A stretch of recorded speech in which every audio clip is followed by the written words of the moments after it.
Bonjour à tous, donc nous allons faire l'exo 3 du TD8. C'est un petit bouchon sur l'eau. Donc on considère un bloc solide homogène de section S, c'est la section S, et hauteur H, de masse volumique R0, et on met ce bloc dans l'eau.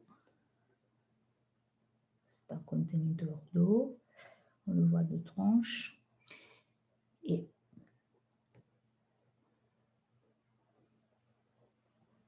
ce bloc est dans l'eau et flotte à la surface de l'eau qui a une masse volumique ρ, O, ρe. On notera G, l'accélération de la pesanteur. Donc nous avons une force de pesanteur sous le bloc, P égale à moins M, G,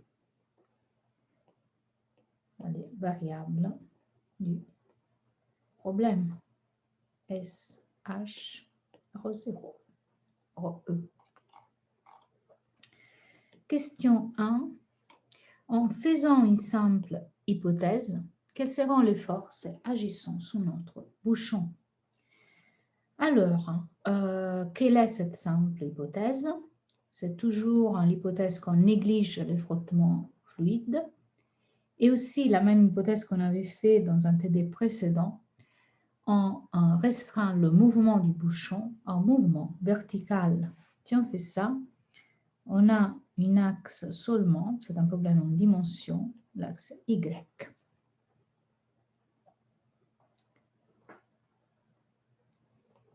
On met le 0 sur à la hauteur de la surface supérieure du bloc. Les forces sont donc le poids qui agit sous le bloc, P, et ce poids est contrebalancé par la poussée d'Archimède, PA, qui est dirigée vers le haut. Donc P égale à moins mg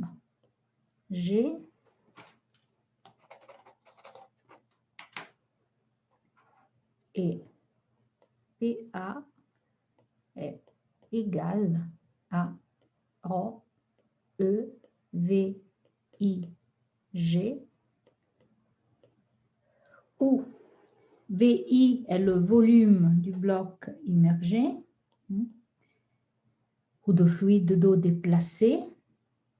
Et si vous vous rappelez bien, la poussée d'Archimède est une poussée verticale dirigée du bas vers le haut, de norme égale au poids du volume du fluide déplacé. Donc le volume du fluide déplacé, c'est V I.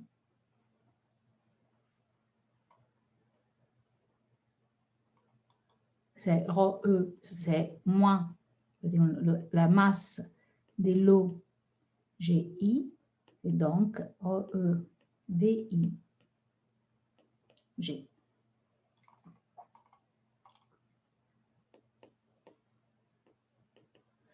Donc selon Y, la somme de force, c'est donc PA plus P, PA plus P.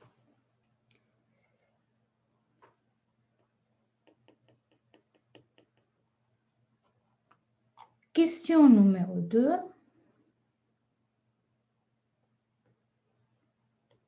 À partir d'un bilan de force, détermine la hauteur H0 dont le bloc est immergé à l'équilibre. Donc là, nous avons toujours notre conteneur. Là, c'est toujours le bloc. Et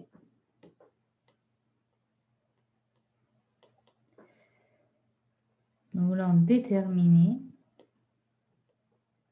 cette hauteur H0 dans le bloc à immerger à l'équilibre. Donc, à l'équilibre, la somme des forces est égale à MA et l'accélération à l'équilibre est donc 0. Le bloc à l'équilibre ne bouge pas. Donc, j'aurai que selon Y, j'ai PA plus P égale à 0. Donc, c'est ρ E VI G moins MG égale à 0. Maintenant, la masse peut être réécrite. Donc, nous avons vu que dans les variables du problème, nous avons la densité du bloc R0, la densité de l'eau RE. Et après, nous avions la surface donc, de la face du bloc, son hauteur H. Donc, pour avoir la masse du bloc M, on réécrit cette masse en fonction de la densité du bloc fois le volume. Et donc, ρ0, la surface S, je vais prendre le dessin d'avant, donc cette surface S fois H fois H. Quel est le volume immergé? Donc, dans ce cas-là, le volume immergé, c'est qu'une partie du bloc. C'est la partie du bloc, donc là, c'est le bloc. Vous avez S, H. Mais la partie du volume immergé dans l'eau, c'est seulement cette partie qui a une hauteur H0. Donc, le volume immergé est égal à la surface fois H0. Ce qui fait que RE, je vais réécrire cette équation-là en faisant ces substitutions ici. RE fois S fois H0 moins ρ0 S, S H G égale à 0. Donc, ça veut dire, je vais simplifier après, donc ça veut dire que ρE fois S H0G est égal à ρ0 SH G. GG se simplifie, ainsi que la surface. Donc, j'ai que ρE H0 égale à ρ0 H. Donc, ça veut dire que H0 peut être écrit comme R0 sur E fois H. Et j'ai trouvé l'expression pour H0. On a répondu à la question 2. Question 3. Maintenant, le bloc est soulevé verticalement de sa position d'équilibre d'une hauteur plus petite de H0. Donc, il reste immergé. Ça veut dire pratiquement qu'il reste immergé. Là, je vais faire mon axe des Y. Je mets l'eau et le bloc immergé.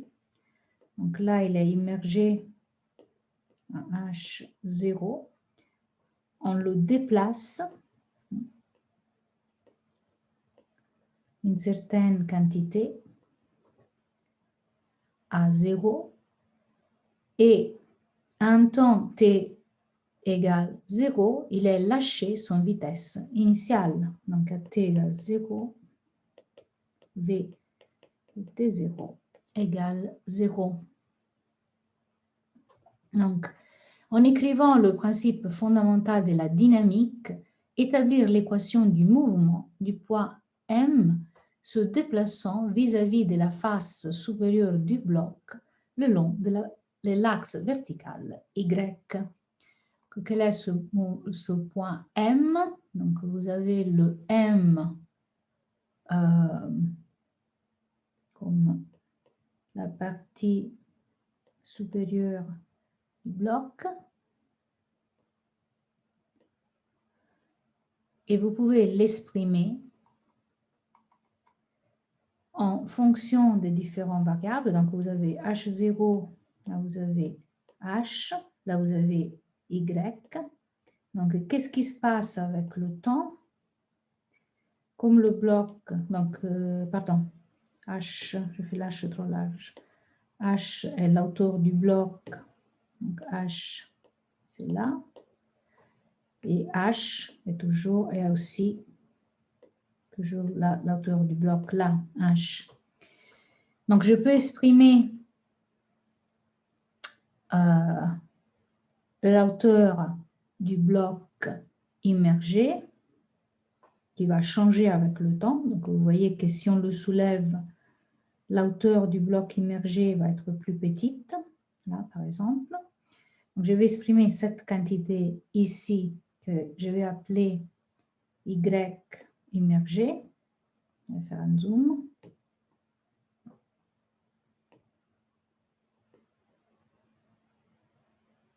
Là, c'est la première position du bloc. Après, je vais le soulever.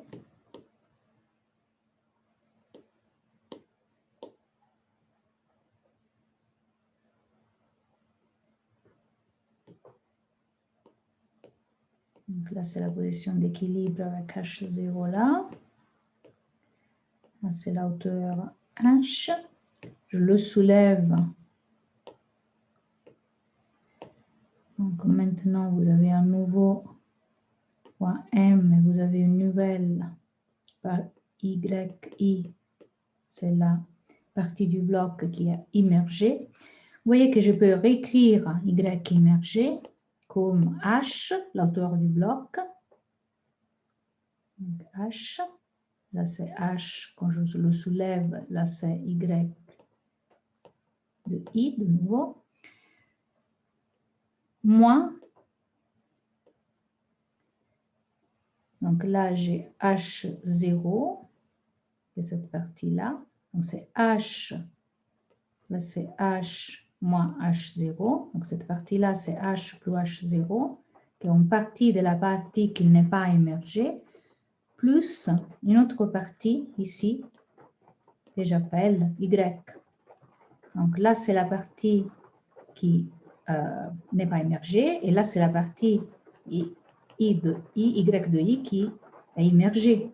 Donc, I égale à H moins la partie qui n'est pas immergée. Donc, H, pardon, là c'est moins, H moins H0. C'est H moins H0. H moins H0 plus Y.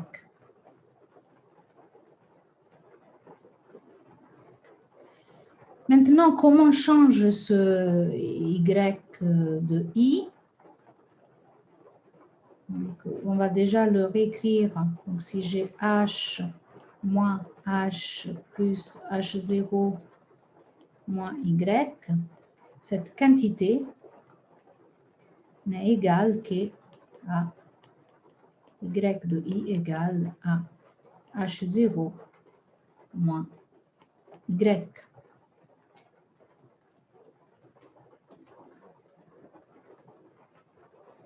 Maintenant, j'applique le principe fondamental de la dynamique sous le bloc en T quelconque. Donc, j'aurai que selon Y, PA plus P est égal à MA. Donc, PA, nous avons vu RE, S, YI fois G, moins, là c'est E. Et la poussée dépend de la densité de l'eau, donc du volume, du poids déplacé. Et donc, moins rho 0 SH G. égale à quoi? Égale à M1. M fois A. Maintenant, je vais l'écrire ici. Rho E S Y qui fois G moins Rho 0 SH G égale à M A. Je vais l'écrire M D Y sur D T carré. Maintenant, je sais que YI égale H0 moins Y. Donc, je vais écrire l'expression H0 moins Y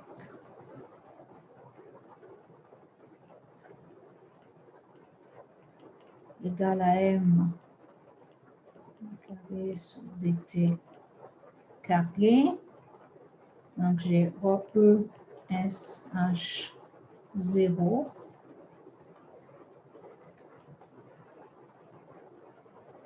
moins Rho E S Y fois G, oubliez le G, je vais le mettre, G moins R0S H G égale à M d carré Y sur dt carré. Mais là, ce qu'on avait calculé de la question 2, c'est que moins Rho 0 SH G plus Rho E SH 0G égale 0. Vous vous souvenez de la question 2. Donc là, ce que je sais, c'est que cette partie-là, plus cette partie-là, égale 0. J'élimine ces deux parties de l'équation. Donc, je me retrouve avec une expression maintenant qui est moins Rho E S G Y égale à M d carré T sur dt. Qu'est-ce que vous reconnaissez ici? Et voilà, j'ai d'un côté la dérivée deuxième de Y, de l'autre côté, j'ai Y. Donc, je me retrouve avec l'équation de l'oscillateur harmonique. On la reprend sur cette page. Maintenant, j'ai que M d de carré Y en dt carré égale à moins RE S G Y. Et je peux réécrire cette équation comme d carré sur dt carré égale à moins Rho S G sur M Y. Vous reconnaissez l'équation de l'oscillateur harmonique. La dérivée seconde d'un côté et Y de l'autre côté. Notre oméga, dans ce cas-là, est égal à la racine carrée de Rho E SG sur M.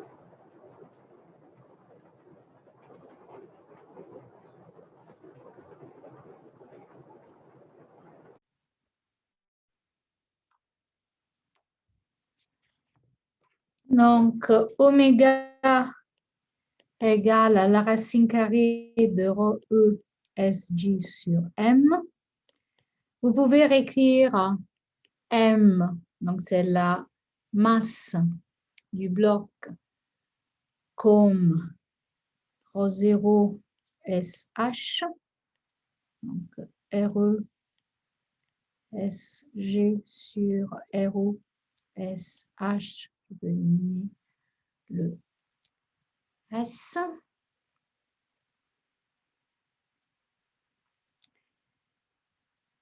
Et vous pouvez réécrire, donc on a vu avant que H0 égale à H Rho 0 sur E. Donc là, vous avez H sur E sur E. Donc c'est la racine carrée de G sur H0. Donc la oméga des fluctuations dépend de la constante de gravitation G divisée par H0. C'est la partie, l'auteur du bloc qui est immergé dans l'eau dans la position d'équilibre.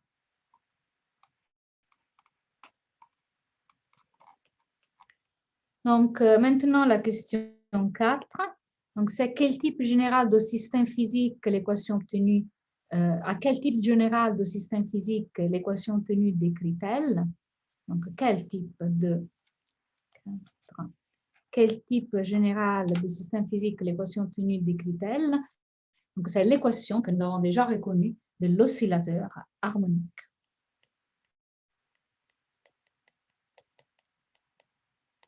On a déjà vu pendant le cours. Là, vous voyez un autre exemple d'oscillateur harmonique. Maintenant, question 5. Résoudre l'équation obtenue compte tenu des conditions initiales précédemment énoncées. Donc, nous avons que d carré y sous dt carré égale à moins rho e s g y sur m, que oméga égale à la racine carrée de g sur h0. Donc, je peux réécrire la solution comme une fonction sinusoïdale. Donc, y de t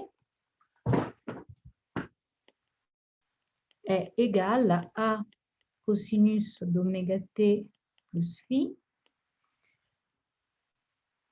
Et maintenant, nous savons que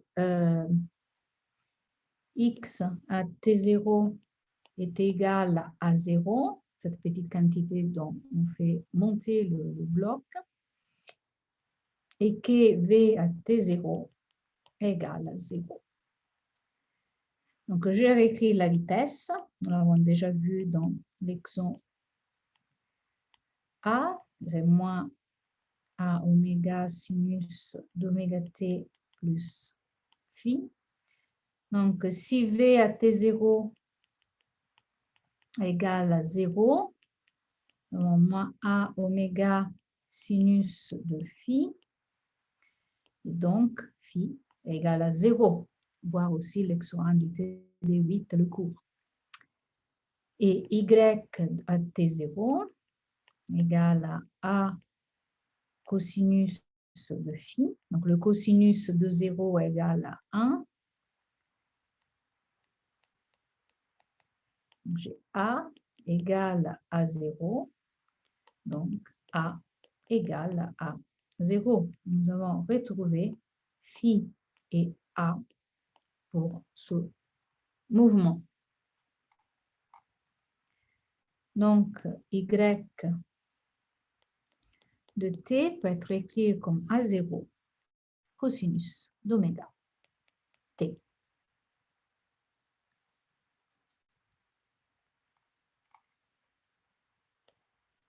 Vous pouvez le dessiner. Cosinus à 0, ça c'est le temps en secondes. Par exemple, là c'est Y de t en mètres. Vous avez A0, à t égale 0, le cosinus égale 1. Après, ça descend à moins A0. Elle remonte, etc. Maintenant, question 6. Calculer la valeur numérique de la période t du mouvement en sachant que RE égale à 10 à la 3 kg mètre cube. Rho0 est égal à 2 fois 10 à la 2 kg mètre cube. G égale à 9,8 mètres seconde carré. Et H est égal à 50 cm, où vous voyez que tout le reste est exprimé en système international, 0,5 mètres. Donc, vous savez que T égale à 2P sur oméga. Nous avons vu que oméga, en termes de ces quantités, il était où? Donc, encore avant. Oméga, en termes de ces quantités, est égal à ρe sur ρ0 G sur H.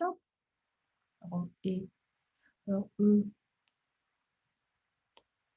oméga égale à la racine carrée de rho E sur rho 0 G sur H. Donc, de là, T